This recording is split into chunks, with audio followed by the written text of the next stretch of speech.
There we go. Saturday Night Fever. Good afternoon to all the viewers and listeners.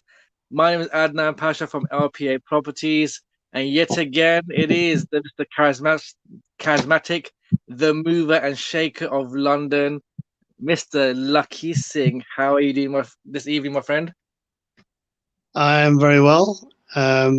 It's been a long day already. I had a game of hockey this morning, feeling a tiny bit tired. Luckily, didn't really overdo it because I'm trying to get a bit fitter now. So I somewhat took it easy. You took it easy? You did not score any goals today? Well, I'm like a sweeper. I play right in the back, just after the goalie. So I tend to clear a lot of goals. I didn't really clear enough today because we lost 4-0.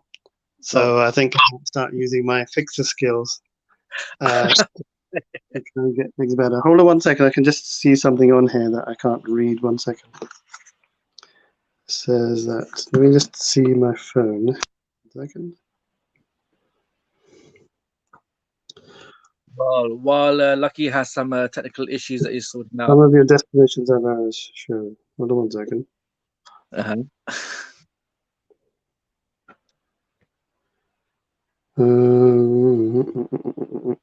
Okay, so we can carry on now. It's fine. There we go. Perfect. So we're back. So obviously, we're going to have issues we're doing on the spot. And Lucky being a property fixer as well, he can fix anything there is out there. One would hope, yeah. So we've got a good afternoon from a couple of people, from Amina Kapoor, Brahan Noor, John Smith, and somebody said good afternoon, and there's a Facebook user, but on some of the platforms I can't tell who's who. So if you can put your name down, we can actually give you a shout out. So welcome everybody to the Saturday 4 o'clock. Adnan and I are going to be talking to you about a very hot topic today. So far away, Adnan, tell us more. Right. So the hot topic for the week is how to buy multi-million pound assets in the UK, or portfolios in the UK. The reason why we've chosen this topic, obviously, we have come across a lot of assets that have been handed down to us through yourself, Lucky, of course. And yeah, there are certain strategies that certain individuals are using, and I think we need to sort of elaborate more on how to get these sort of strategies out there and to help others make more sort of profitable gains from these situations. So the question is, again, let me repeat that. What are the top 5 strategies in buying multi-million pound assets or portfolios in the UK? Lucky.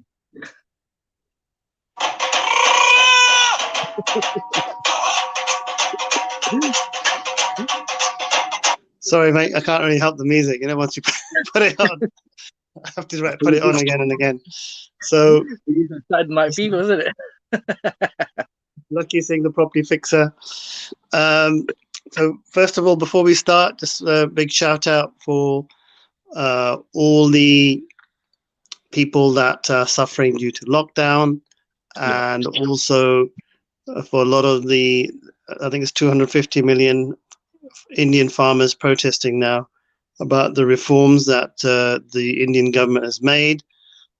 And this is soul destroying for a lot of the Indian population that's now in the UK with their families abroad now in a very difficult situation. So I'll be certainly making sure that we do some PR and marketing on raising awareness of what's going on with that. So I'll be putting out a few videos that have been sent to me about what the latest is over there. But I think the whole world is now waking up to really some of the tyranny that's going on in India. Actually, it's very, very sad to see. So, but I'm gonna try and keep away from politics. We are trying to keep it alternative in terms of trying to get people up to speed with what's happening in property and what they should be doing.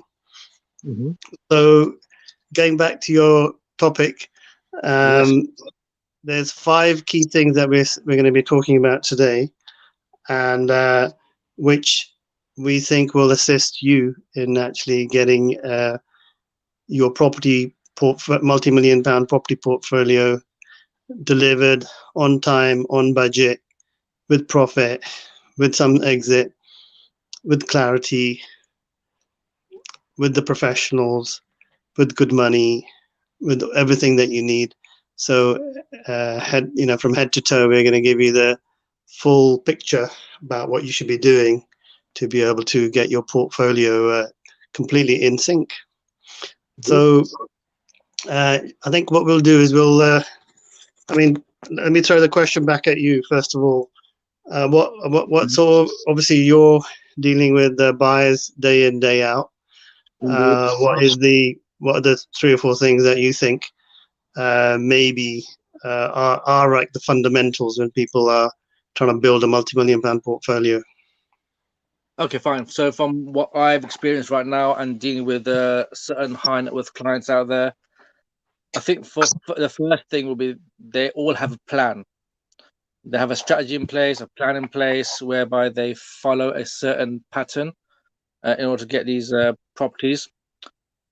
2, I think will be finance. So either they're cash buyers or whether they've got good funding behind them.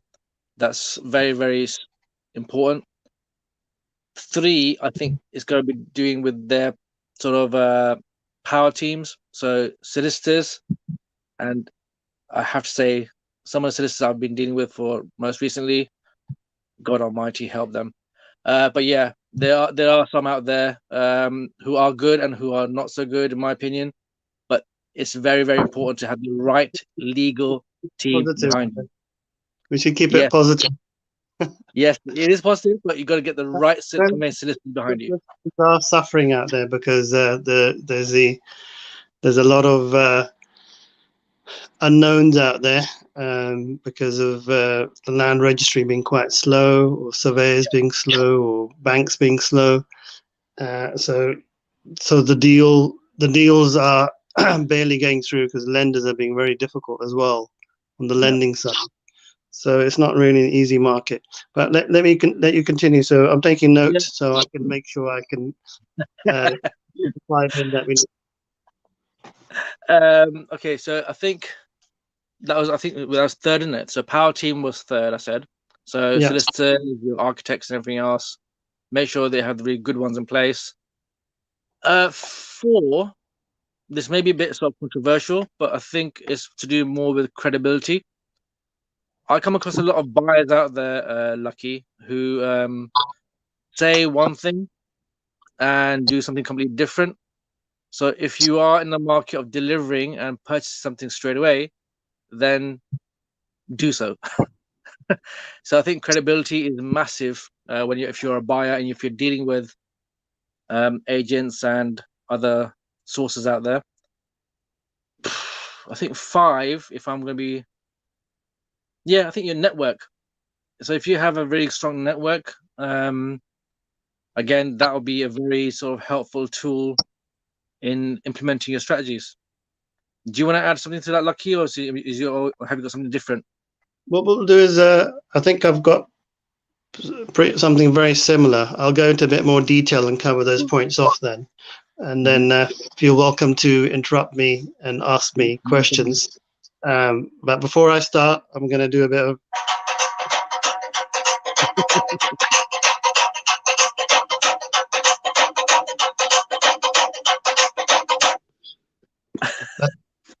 Wow, that's pretty... Actually, I just love that music. Okay, so what we're going to do is, I think the most important first thing, if you're starting off or if you're already fairly well established in this market, you should be reevaluate. If you're, let's actually talk at 3 levels, so we keep it a bit fairly, let's just say round the situation that a lot of viewers may be in. So you're going to get some type of people that are into property or business. You're going to get people that have got some exposure, and then you got people that are very experienced. Yeah. So those that are starting off, I think having a plan or a strategy is very important. You know, you need to decide what location you want to go into. You need to decide really what strategy you're going to adopt. Are you going to do rent to rent? Are you going to be doing service to accommodation? Are you going to be doing multi-lets, HMOs? Are you going to be buying assets, flipping them? Are you going to be looking to buy and develop? You know, which is a strategy that you're going to adopt. So the planning and your strategy is really critical to your success, because if you, I've got Anhar Ali saying hi there. So hi Anhar Ali, and also Amina Kapoor saying hi. Hi Amina, shout out to all of you. Hope you're all well. So going back, so planning and strategy are critical. Without a plan, I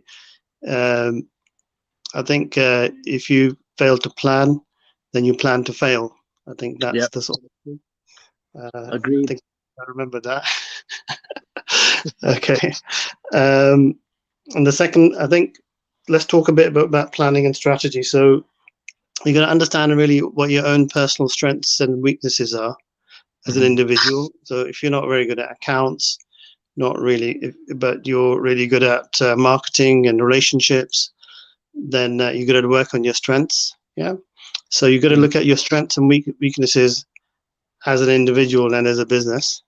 And then you can look at the external opportunities and threats that are out there. So the opportunity could be that, for example, Sheffield is a really good place to invest. So these are external to you. These are to do with the market. What are the opportunities and threats in the market? Opportunity is that there's a lot of training companies out there that can train you, so they can help with your understanding of really what your strategies could be. So you could actually, if you've got access to a lot of content or knowledge, so that's the internal strengths you could adopt. So I think you've got to play around with your strengths, weaknesses, and opportunities. And then I think you've got to be clear about your objectives and what results you're trying to achieve, and developing a cash flow forecast of what you want to get done, a daily, weekly, monthly, yearly, and then working towards that in terms of what your costs are going to be, how much capital you got to work with, what sort of profitability you're looking at.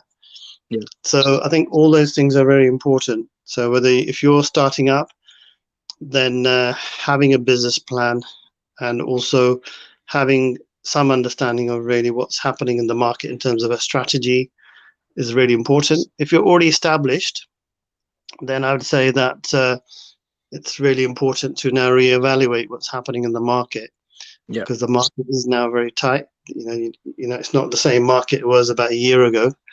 And if interest rates go up, have you stress tested your current property portfolio? Have you stress tested your purchase, and is it going to be something you can work with? Have you got enough capital and funding to actually deploy if there's a problem? So the first point is the planning. It's all in the planning, as they say.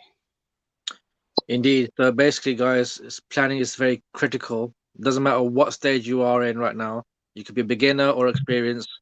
Plan, plan, and plan. Next, Lucky. Right. So the next thing is, I think once you decided what strategy you're going to adopt, I think you need to really source the right properties.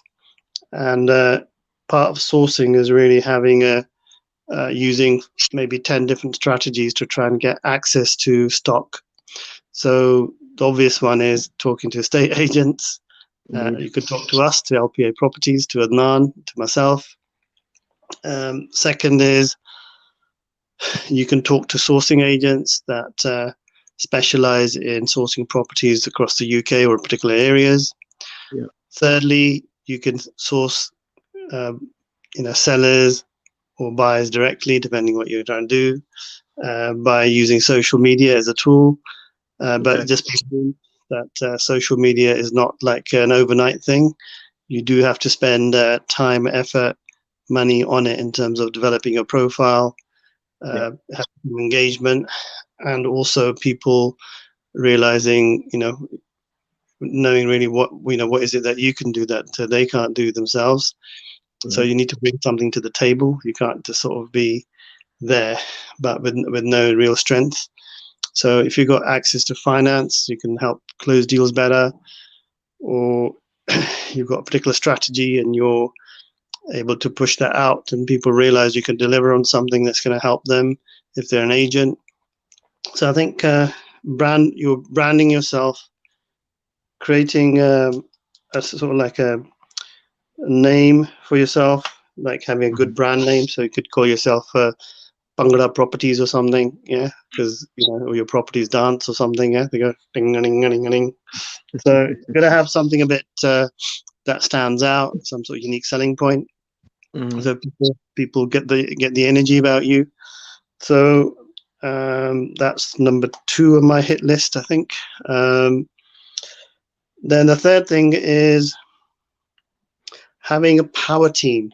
Now, what does that mean? So in every part of the purchasing process, let's just say that you're either starting off or you're established, you're going to need about at least 10 key people in your process that will ensure that you're effective and efficient in your deliverability of whatever you're doing. Let's say you're a property developer, you buy pieces of land, then you get planning, and then you develop, and then you sell, and you carry on doing that cycle. If you're doing that, then it's quite simple.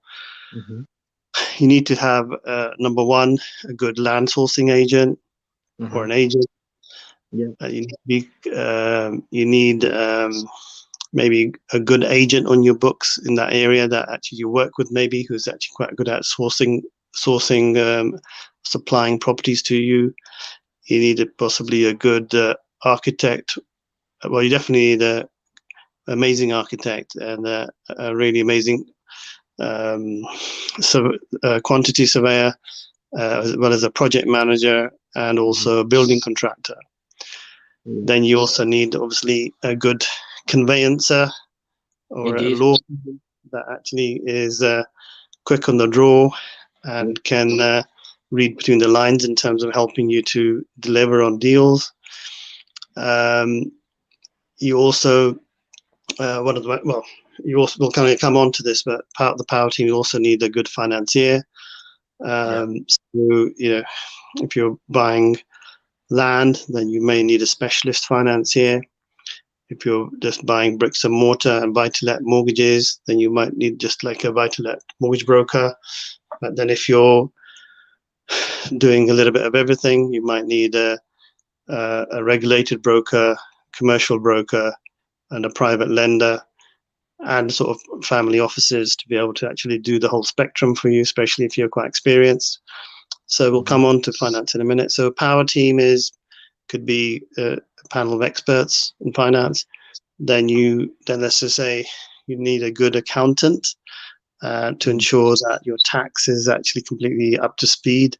So if you're already earning 9-to-5 wage and you're doing property on the side, how do you optimize your tax position? Because you may end up losing profit without you realizing, if you don't understand your tax position before you go out and start purchasing.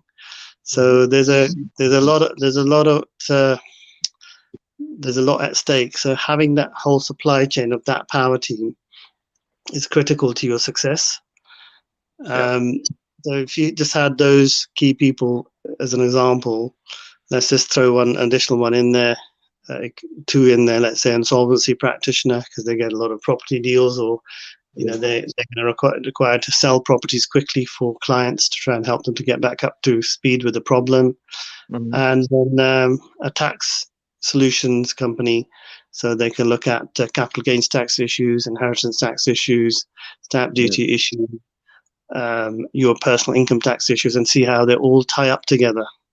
Right. And the accountant may not actually realize the complexity of the tax, so you want to be careful not to take your tax work to your accountant and your accountant's work to your taxman, or your conveyancing, your quantity surveyor, because it could get quite confusing. Well, I'm confused right now, but there's a lot of people that are involved in the power team that are lucky. I don't So think enough deep. we're happy to actually share our whole panel to anybody out there that's getting started or is quite experienced. And we're already doing that. It's actually bringing great benefit to a lot of large developers. So I think Power Team is really critical to your success.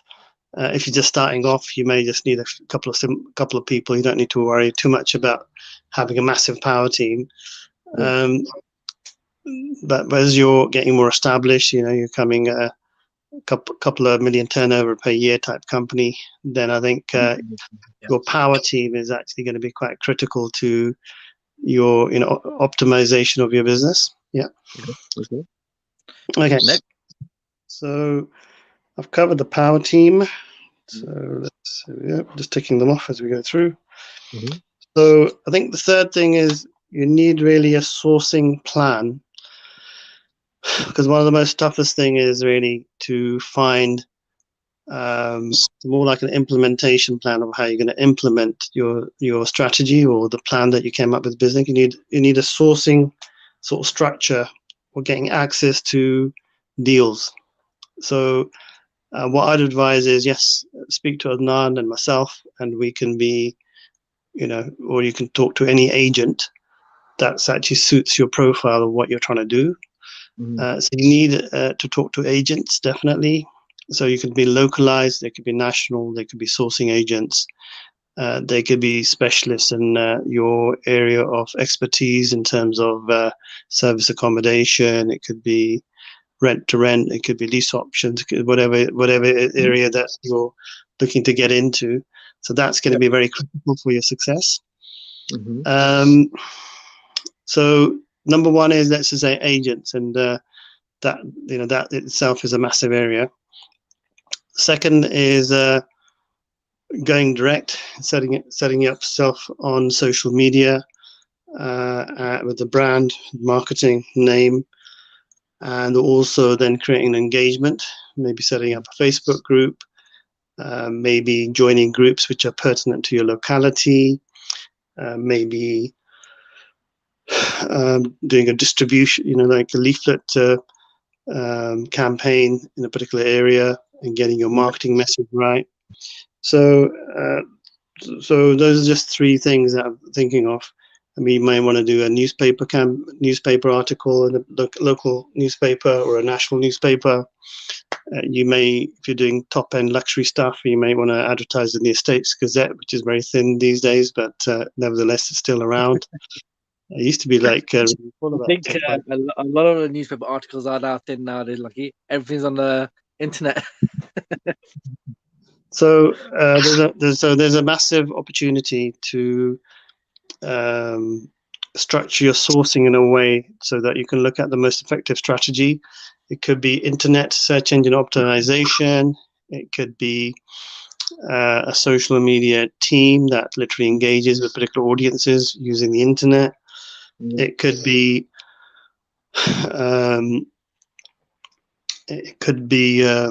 pay-per-click advertising and LinkedIn. It could be YouTube videos. It could be going live like we are to try and get your message out there for your Facebook. So the social media bit in itself is like massive. And TikTok is actually now getting quite big as well in terms of messaging. So I think, but it's quite exciting at the same time. You could be learning lots of things and having fun with TikTok. So, so we've ticked off 3 topics now. So planning, having a power team, and having quite a sophisticated sourcing plan. Now, the fourth really fundamental strategy, which is really simple actually, but really critical to your success, is having a way of actually raising your finance. So if you're starting off, you need to raise a deposit. You need to work out really how you're going to be buying your properties. If you've got very little capital, you need to be able to do your numbers. It needs to be quite sophisticated.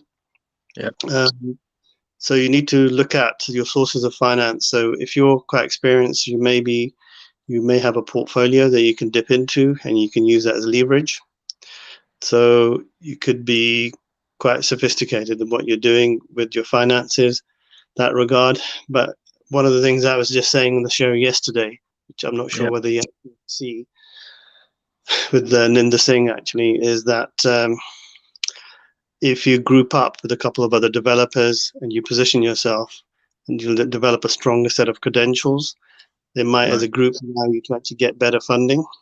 Because I have access to a couple of lenders, which I've mentioned to you in the last couple of days, where we can raise up to 100 million minimum, which can be provided 100% funding.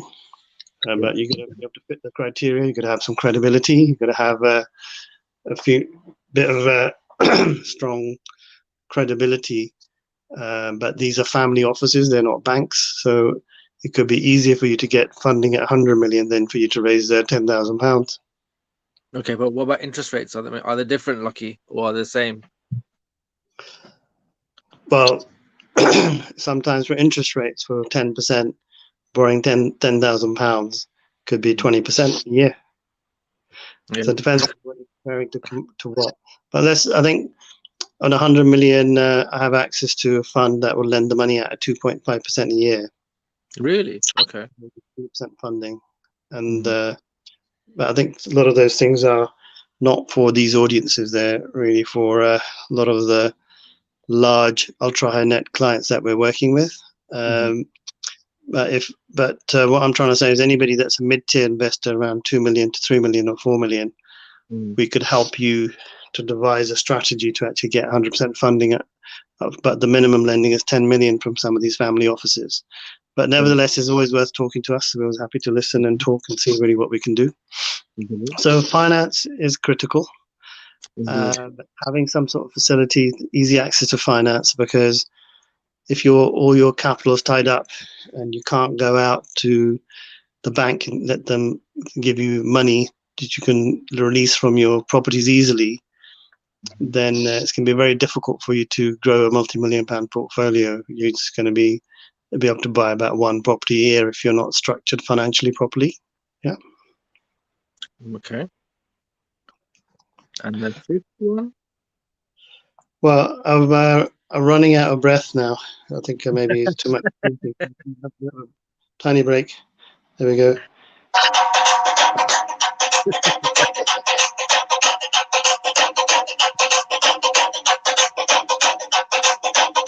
I like the bit that went brah.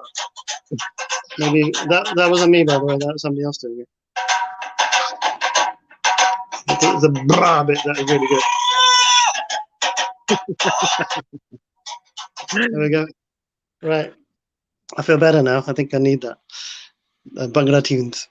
Okay, so what's the fifth and final thing that people need to know when they're going out to build up their multi-million-pound portfolio? So we've covered planning and strategy, covered power team, covered sourcing plan and just having an effective sourcing strategy, covered finance. And I think the last one that we mentioned was having, I think there's a combination of networking and creating an effective sort of name in the market for yourself. So if you're out there, for example, my name is Lakhi Singh. I'm calling myself the property fixer. So I'm trying to provide solutions to people with property type issues. So I help people with any manner of issues, from raising finance to dealing with tax to dealing with negative equity, stopping repossession, dealing with the business plan, dealing with the buying and selling of large property portfolios, whether they be negative equity or just a normal portfolio. So we just provide solutions. So that's why I've called myself the property fixer. But if you've got a bit of a USP, for example, Adnan, with his look, he could sort of say bold decisions for mankind or something, bold properties. Yeah. See, he came up with it on the spot. Just came up with that. No decision is difficult. Bold decisions. Get it? I like it. I'm going to keep that for myself now, Lakhi.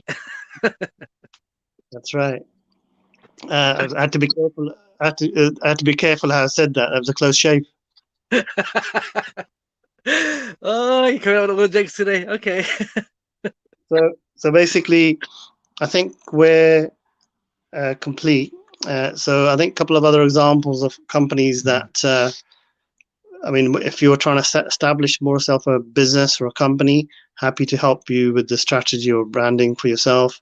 But I mean, let's just say you simply wanted to just buy and flip properties. You could just call yourself flippers, property flippers. And then you could go around sort of just doing that. Property flippers. That would be quite a good start every time you started the show. Like that, property flippers. So Richard Fay is saying, Anam, are Liverpool playing today or tomorrow? Spurs Wednesday. So that's quite important as well, actually. I think, Richard, it's tomorrow. Actually, I think he's asking you the question because you're always on about Liverpool, aren't you? So is it Liverpool playing today or tomorrow? Tomorrow. Is it tomorrow? Tomorrow.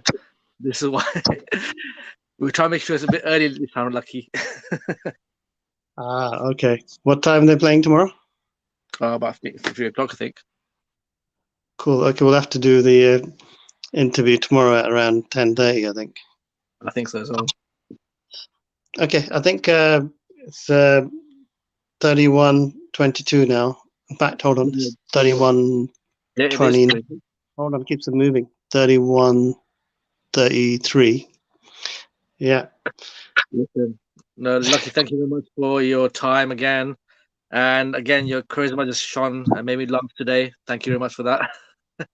And guys, thank you very much for listening and taking part as well. For those who have. Got Richard saying, Lucky, you need to win at hockey.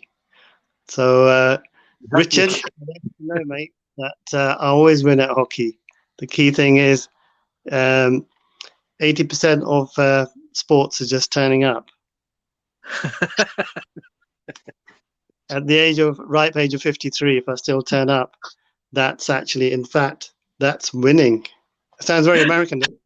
It does indeed, but it's true. It's true. I mean, at that age, you gotta give it to you, Lucky. You gotta give it to you, mate. I am actually now planning to maybe do a triathlon next, but I need to make sure I don't get ahead of myself. On that note, guys, thank you very much for your time. And again, Lucky, thank you very much. Well, Richard Fay is saying it's the winning that counts. Okay, Richard. You're right.